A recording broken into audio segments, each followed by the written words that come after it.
100 years ago, humans dreamed of colonizing the Earth and living among the stars. Now, in 2045, over 2 million citizens now call the moon home.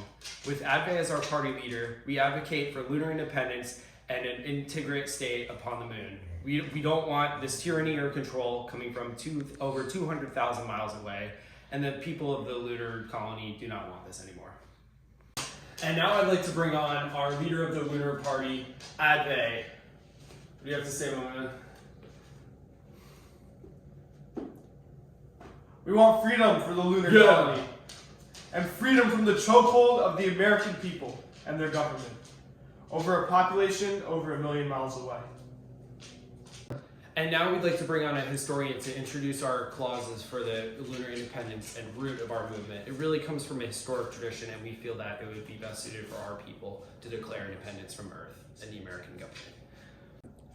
So our movement isn't just about politics, it's about heredity.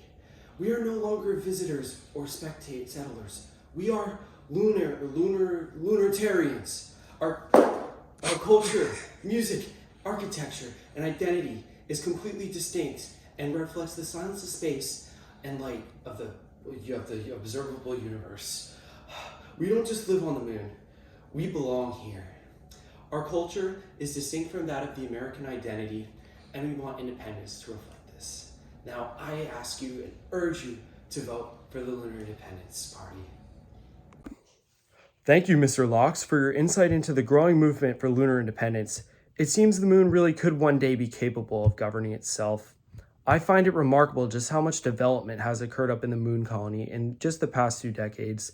Turning now to recent events, presidential candidate Advay Chavan was shot during a campaign appearance in New Jersey last week in what authorities describe as an attack by extremists wanting to silence his power on the movement for lunar independence. The suspect, identified as James O'Neill at age 31, was taken into custody shortly after the incident. Law enforcement uncovered his weapon and some anti-lunar independence extremist videos linked to a known associate named Valentin Gonzalez. I hate all the moon people. They don't deserve their country was handed to them by America. They don't deserve it. Their candidate Advay is trying to scam the American people. As you can see, I'd say it completely appears to promote political violence against Advay and his political party supporting the lunar independence movement. Now tonight, we look back at the harrowing moment where Advay was shot and so close to losing his life just that morning. Do you want freedom? Do you want change?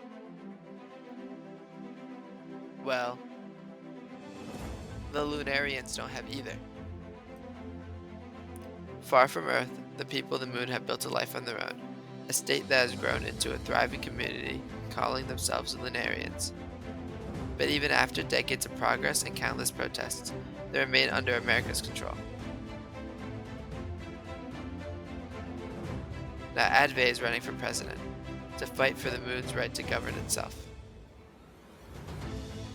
When extremists tried to silence his movement, Advay stood tall, because it isn't just a campaign, it's a fight for recognition and freedom. Remember, vote Advay for president.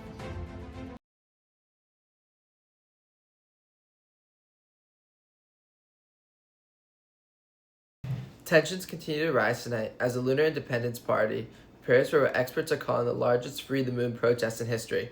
The event, scheduled for next week, is expected to draw thousands of people across major cities.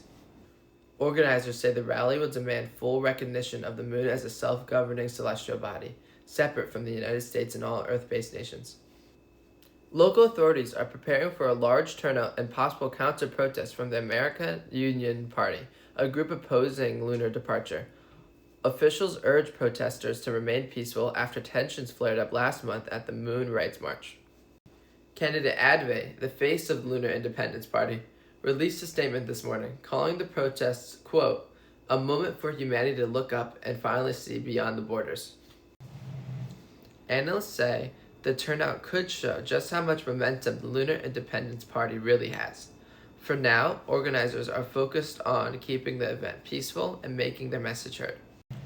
Demonstrations are planned in more than 20 cities, including Philadelphia, Houston, and Los Angeles. with organizers estimating over 100,000 participants nationwide. Law enforcement agencies say that they're coordinating closely to manage crowds and keep traffic flowing, especially near space-related landmarks. Experts also note that this movement could reignite calls for freedom on Mars, which has remained under Chinese military control since its settlement 8 years ago. The White House responded earlier today, with President Keller firmly rejecting the idea of lunar independence.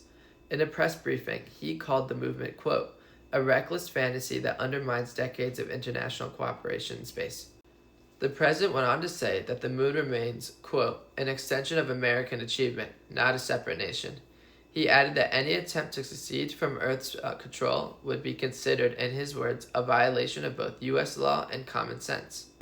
Critics of the administration argue that the president's remarks may only add fuel to the growing movement, as supporters of the Lunar Independence Party continue to organize nationwide.